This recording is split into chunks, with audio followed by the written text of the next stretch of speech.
Open the lens. There, now it'll work. Okay.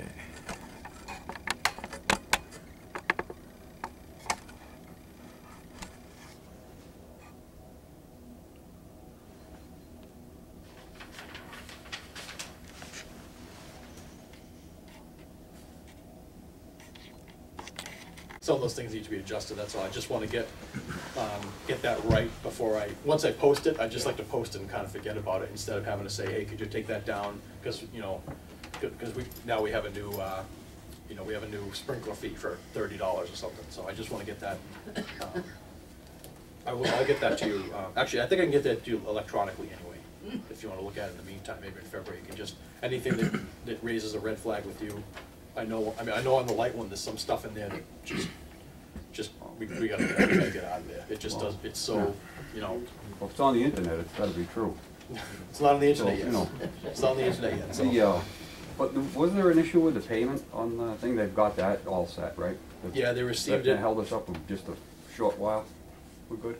Yeah, about a week and a half. She did receive that down payment. All right, yeah. On good day, let's just try to get a firm date we can go live with it. Yep. Well, yeah, I only have a recommendation that when you do go live with it, that you put on the town website a pointer to that particular site, so that we're taught, it's, if somebody goes to the town website, that they can end up clicking on that. If you give that to the webmaster, I'm sure she'll put that on so they can click on it and actually get all the information that you have on your site. Yeah. Who's town webmaster now? Kathy Matson.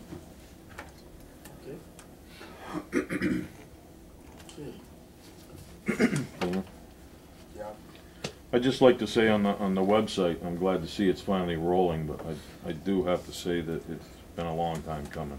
Yeah, we know that. It has been a very long time coming to be able to set up a website, pay somebody to do it, get it over with. Be great to have it out there, that's all. Is it on hold? They're all set on hold? Yeah, you all from the other stuff? Yep. Okay. We discussed recloses the last time, this failed reclose on Kingfield Trail.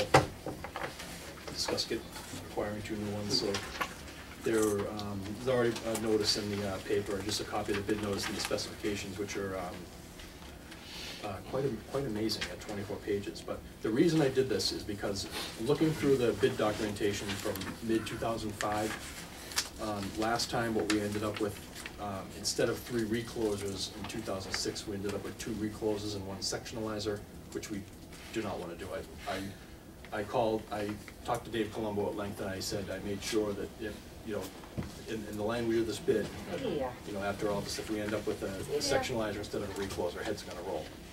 It's not a device that's really designed for a small, closed loop distribution system like this. You know, sectionalizers are great out in the Midwest where you may have feeders running for miles and miles and literally hit one farm or one house. It'll go for 10 or 11 miles before you hit something else. Sectionalizers automatically open and close. They kind of sense each other and they work on a loop scheme. We don't loop our feeders together normally. All of our feeders leave the station, they go to a point and they stop. So recloses are better for that reason because they can actually break load. Yeah. The only load the sectionalizer can break is the 400 amps it's rated for. That's it. As opposed to the recloses that can break now probably almost 18,000 amps. And the sectionalizer is just a one shot. Yes. Yeah. Not that there's anything wrong with it. We still have a sectionalizer in-house in stock. So there's a possibility that once we get King Philip Trail unit back up, that won't be a big deal. We've already coordinated. You know, get the depot road up. We'll have to do some coordination with that. You know, maybe wait 6 months to a year.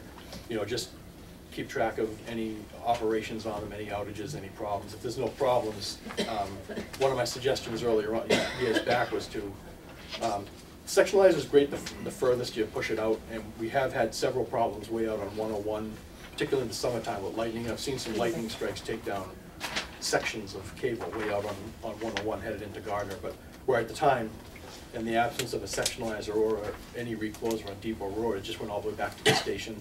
So everybody, you know, all the way down Main Street, down State Road, Depot, North Main, they're all out for the duration. Yeah. So the possibility that sectionalizer may work out there in conjunction with the recloser behind it on Depot.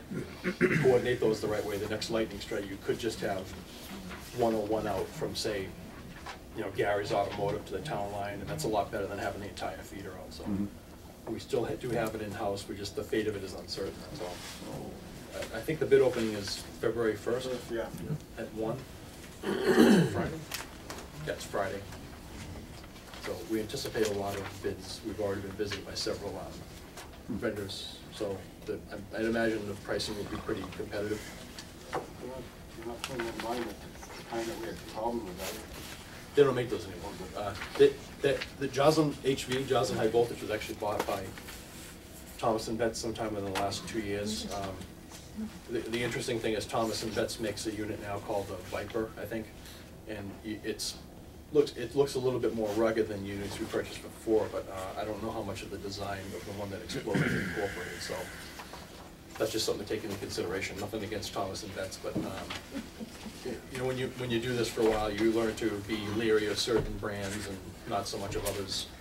And you know, the entire station over there is you know, formerly McGraw Edison, now Cooper.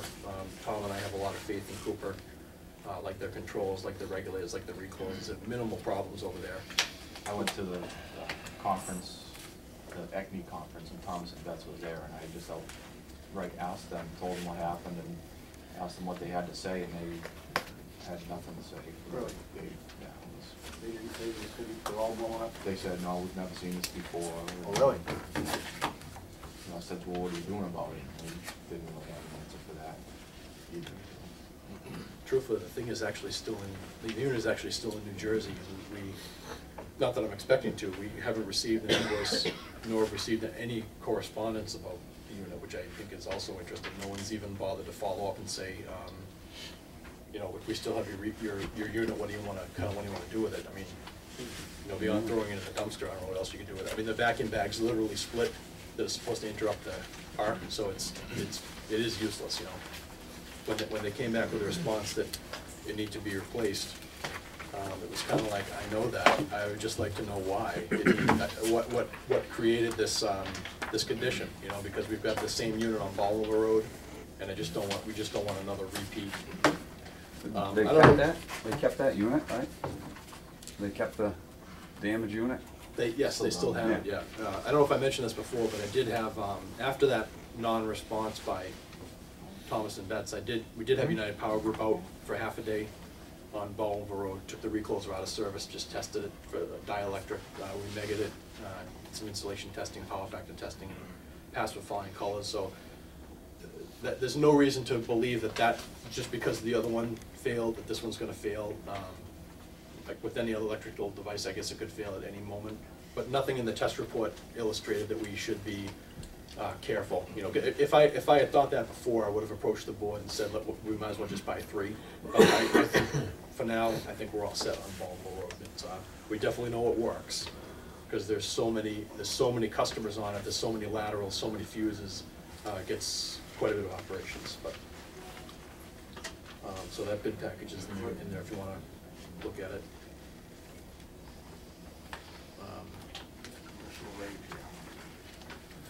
Yeah, this will take a little bit of time. Under that, if the pamphlet that starts with Schedule A3, Yeah. right? This is a copy of our, for the most part, our rates now. There's a few proposed changes I put in here. I'll just take them in order. The transition adjustment charge, that's the PPCA charge. The PPCA charge was negative 0.25 cents for this month, for January. It was 0 for December. Hasn't been negative for quite a while, so I was glad that we were able to do that. And based on the cost of our power supply for 2012, I would expect it to be negative for at least a few months, in advance of January. Anyway, there's a figure there on the front page in red, the 0.0278 cents per kilowatt hour figure. This is a number that's supposed to be calibrated every year based on your purchase power cost. Excuse me, your cost per kilowatt hour of kilowatt hours sold minus your cost per kilowatt hour of kilowatt hours purchased. In other words, your margin. And let me be clear about the word margin. This is not profit, right? The 0.0278 cents per kilowatt hour is what we have to manage everything. So this number is supposed to be changed every year based on the calculation, once all the power supply expenses come in. The sales summaries we get pretty quick on, January 2nd when we got back, we basically had the sales summary for December, which was quite dismal. I mean, we didn't even hit 59 million kilowatt hours. It's the lowest I've ever seen. No, for the year. For the year, it's about 58,700. Let me rephrase that. About 58.7 million kilowatt hours in sales. The year before, I think we were just under 60 million. So we're down about 1.6 million kilowatt hours. I can't pin that to any one instance. I mean, I've been saying it till I'm blue in the face. There's all these empty homes, but there's also a lot of the commercial businesses that are still operating. They're just using less, whether they're getting less business because of the economy, whatever's going on. But almost every rate class is down. So not real great news. But as a result of that, that number was previously 0.0308, and based on the calculation I did, it's going to come to 0.0278. It's really not going to change that much at all. This affects the calculation monthly of the transition charge, which, like I said, most of the time this formula comes out to a positive number that's more than what we really need it to be for our customers based on our cash flow or miscellaneous income. So it's been the practice since I've been here that this number typically just gets adjusted down based on our miscellaneous income from the month before. So if we may have an okay month of sales, but on the same time, on the other end of the books, we may have brought in 30,000-40,000 in some kind of miscellaneous billing, like Verizon paying us for poles, or the FAA tower paying us for that job, things like that. So we're able to adjust that down. But it does need to be. This is part of the rate, part of the tariff, so it does need to be accepted by a vote, like when we get to the end.